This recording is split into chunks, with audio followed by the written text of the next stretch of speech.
Hello, everybody, and welcome back to the Data Playbook.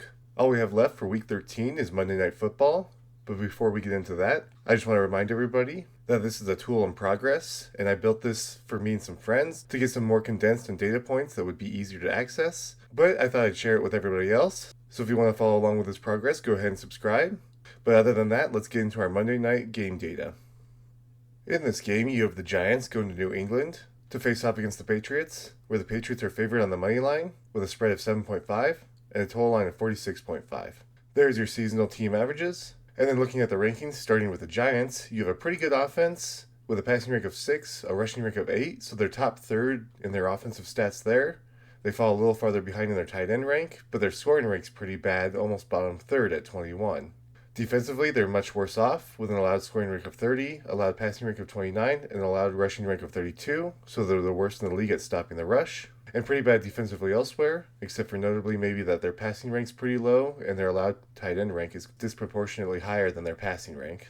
For the Patriots, you get a pretty strong offense, with the best team in the league at passing, and they get close to an average rushing rank, but that all comes out to be a scoring rank of 7, and they're pretty good with their tight ends too at 6. Defensively, they're a little bit more mixed, with an allowed scoring rank of 5, which is pretty good, allowed passing rank of 23, which is pretty bad, and then allowed rushing rank of 5. Looking at our quarterback data, you have Jackson Dart and Drake May, where Jackson Dart averages 17.8 fantasy points per game, and Drake May averages 19.9. And then here's their player season averages, if you need that, while I go over the turnovers, with Jackson Dart having 3 interceptions this season, and 1 fumble lost to a sack, as well as 1 additional rushing fumble. Drake May has 6 interceptions this season, with 2 additional fumbles lost due to sacks. And if we look at their share, you get Jackson Dart with about 16.1% of the team's rushing carry share, and 21.6% of the team's rushing yard share. For Drake May, he gets a little bit more at 22.3% of the team's rushing carry share, and 23.1% of the team's rushing yard share. Next up with your running back data, you have Tre'Veyon Henderson and Tyrone Tracy, with Henderson averaging 11.4 fantasy points this season, and Tyrone Tracy averaging 8.7. And then there's your player season averages, along with their turnovers, which at this point only come from Henderson, with 1 rushing fumble. Looking at their share, you get 35.8% of the team's rushing carry share, and 42% of the team's rushing yard share. That is the largest for Henderson, surpassing Stevenson at this point, and then sharing mostly with Drake May. Over here with Tracy, he gets about 30% of the team's rushing carry share, and 27% of the rushing yard share. That's a little smaller that you would expect for a starting running back, but that's because they had Cam Skadaboo for a while, and now that he's out, his piece of the pie will slowly shrink as Tracy's grows over time.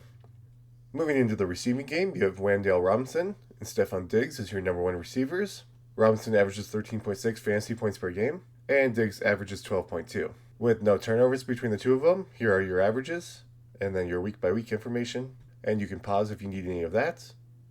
But moving in their share, you get Wan'Dale Robinson with 29% of the team's target share and 29.8% of the team's receiving yard share, which does make him the most targeted and most productive receiver on the Giants. And then with Diggs, you get 22.2% of the team's target share, 21.7% of the team's receiving yard share, and that too is the largest for him on the Patriots. For your number 2 receivers, you have Darius Slayton and Kayshon Boutte, with Slayton averaging 6.5 fantasy points per game, and Boutte just under 10. We'll move over their averages now, so you can get a chance to look at them while we go over turnovers, which only come from Darius Slayton with 1 receiving fumble this season. And then looking at our share for our number 2 wide receivers, you have Slayton with 10.2% of the team's target share and 13.7% of the team's receiving yard share, and that puts him to be about the 3rd most productive receiver on the Giants. And then with Kayshon, you get 9.8% of the team's target share, 14.3% of the team's receiving yard share, and that too puts him about in that 3rd area as well. Maybe not quite for targets, but it does for receiving yards. Ending up with your tight ends, you have Theo Johnson and Hunter Henry, with Johnson averaging 9.3 fantasy points per game, and Hunter Henry averaging 10.4. So then here's your player seasonal averages, and if we look at the turnovers, there's been none between the 2 tight ends this season. So then looking at the share, you have Theo Johnson with 17% of the team's target share, and about 16% of the team's receiving yard share. This also makes Theo Johnson the 2nd most targeted and 2nd most utilized receiver on the team. And then for Hunter Henry, you're at 18.7% of the team's target share and 17.2% of the team's receiving yard share, which, similar to Theo Johnson, is also the 2nd largest on the Patriots. So there's all the information in this game. It could have an interesting matchup.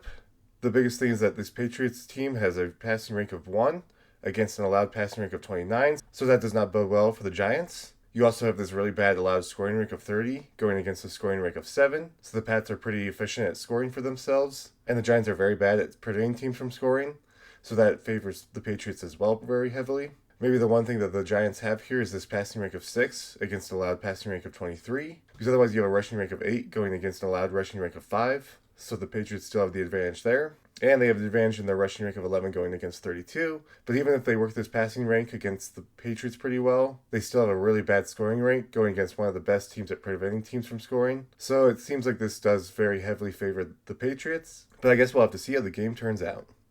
So that wraps up Week 13 with our Monday Night Football review. I hope that you got something out of it. And if you did, please leave a like and subscribe. And leave a comment on what other data you might want to see in the future. And other than that, thank you so much for watching. And I'll see you for the Week 14 games.